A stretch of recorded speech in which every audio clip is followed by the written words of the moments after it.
Oke teman-teman, sebelum saya mulai di sini, karena di proposal mesti ada ketua sekretaris bendahara. Jadi yang pertama terlebih baik itu untuk pemilihan ketua sekretaris yang bendahara.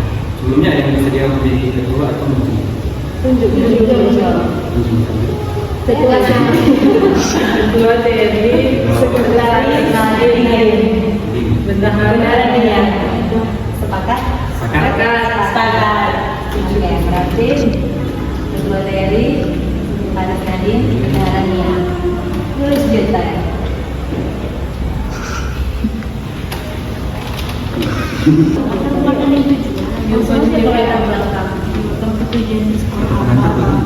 Iya benar.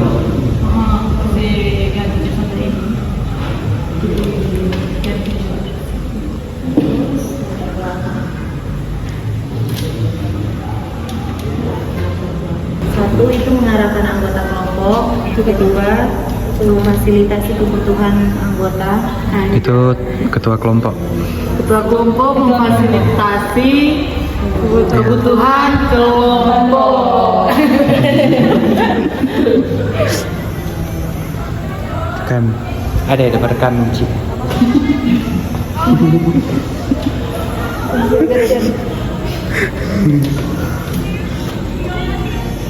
Kamu sekretaris apa? Ganti lah itu aja. Baca masalah ini. Ada masalah. Itu taruh juga masalah. Panjang-panjang sedikit. Mengarahkan layanan. Cuma 3 sih. Bayar apa?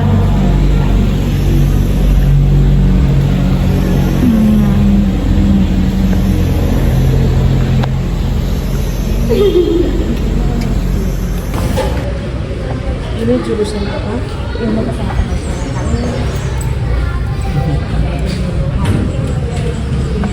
Saya kasih dulu. Besok atau mau cari waktu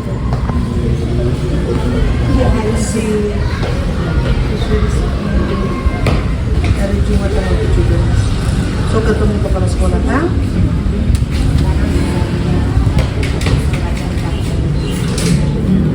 Administrasi. Jadi tugas pas turun di lapangan makasih. Apa? Nah, pas tugas turun di lapangan makasih.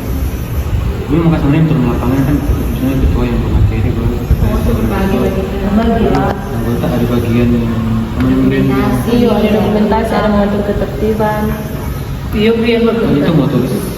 Iya tulis. Jadi anggota ini membuat surat penyurat kebutuhan. Kamu tadi ke video.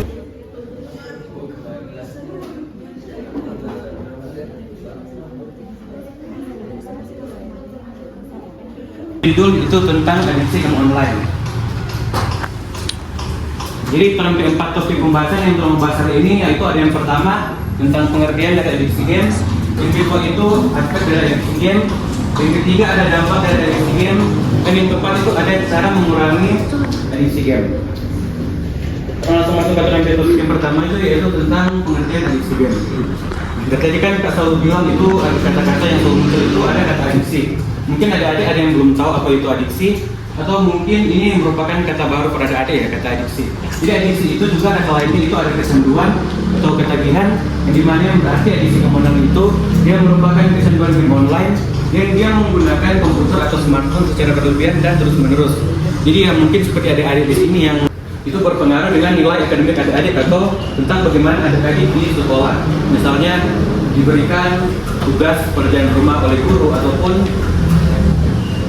saat ujian adik-adik tidak belajar tapi malah memainkan game, tidak mengerjakan tugas ataupun saat ujian tidak belajar. Nah, yang terjadi nanti itu nilai akademik dari adik-adik atau nilai rapor itu jadi rendah karena diakibatkan sudah oleh kecanduan game. Kita akan melanjutkan yang ketiga itu ada dampak adiksi game. Yang pertama ada dampak positif. Dampak positif game online dapat menimbulkan dampak positif bila digunakan untuk sarana hiburan, karena bisa menghilangkan rasa penat dan mengurangi stres kalian juga. Yang kedua itu kakak beri contoh, dampak positifnya itu bisa mengolah pikiran, bisa menambah kreativitas, bisa menambah juga bagaimana otak kita berpikir. Di dalam adik-adik bermain game kan berpikir kan gimana caranya biar menang di pertandingan tersebut kan.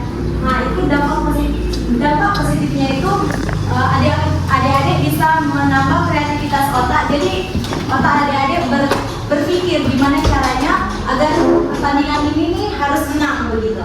Yang selanjutnya ada dampak negatif. Tadi ada 2 dampak positif, ternyata lebih banyak dampak negatif yang dapat kita terima dari kecanduan game online.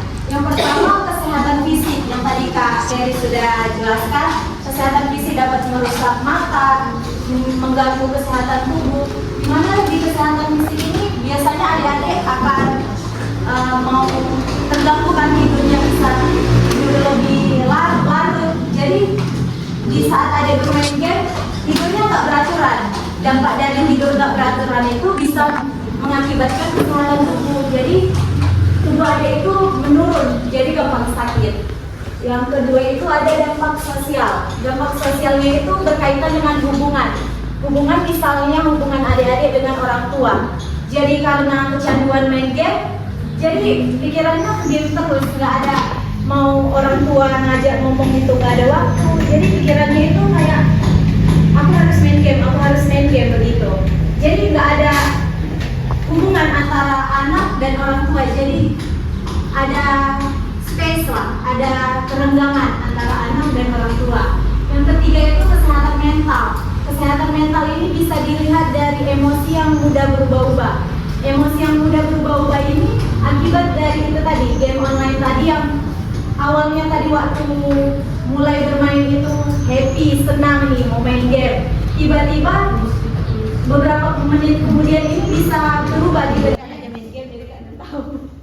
Kalau satu main itu untuk pertandingan, kok DP durasi waktu itu 15 sampai 20 menit. Kok menurut Keisha itu waktu itu tidak cukup. Jadi DP jalan keluar atau DP saran itu mungkin toh kalau kata tuh monipe pertandingan atau monipe permainan itu belum kelar untuk waktu itu durasi taruhlah 20 menit. Monipe itu belum kelar, nah mungkin Moni masih tinggal toh untuk game. Tapi Moni akan bermain itu sampai itu kelar. Jadi menurut orang Kak besaran, jadi enggak apa-apa sih Kak tuh kalau yang dia mau sampai 30 atau berapa menit tergantung dari monipe game itu mau kelar. Tapi kalau seandainya game itu menang, monipe tim itu menang, jangan dong karena moniso menang nih ketagihan mau terus. Itu kan sama dengan sudah mau manajemen waktu toh, sama dengan sudah ada waktu for aktivitas atau kegiatan lain. Jadi menurut dari orang kalau yang seandainya monipe tim itu menang, cukupnya sampai di situ, nggak usah dah mau tambah waktu lagi for mau bermain game atau mau berkelanjutan dan terus menerus, karena sudah baik tuh kalau terang ke kesehatan dengan terang ke manajemen waktu itu sudah bagus. Boleh orang pakai buat belajar, membantu orang tua dan lain sebagainya.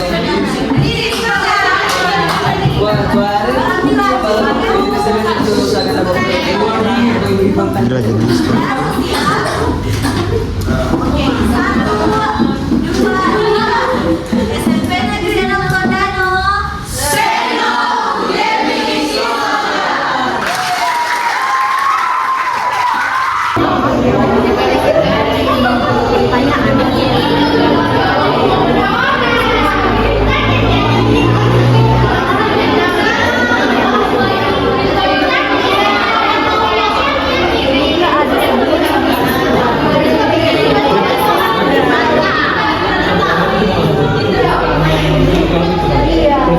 Yang lalu kan orang mau nyelidik pengetahuan tentang bully itu.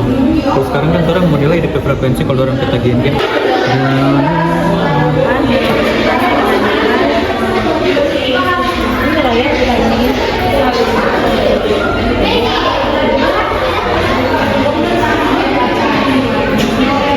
Kamu sedang buat apa?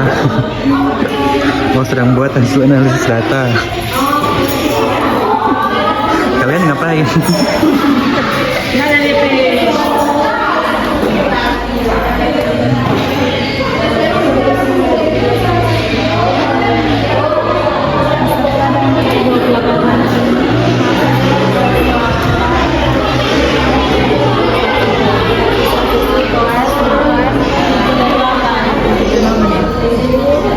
Laporan akhir.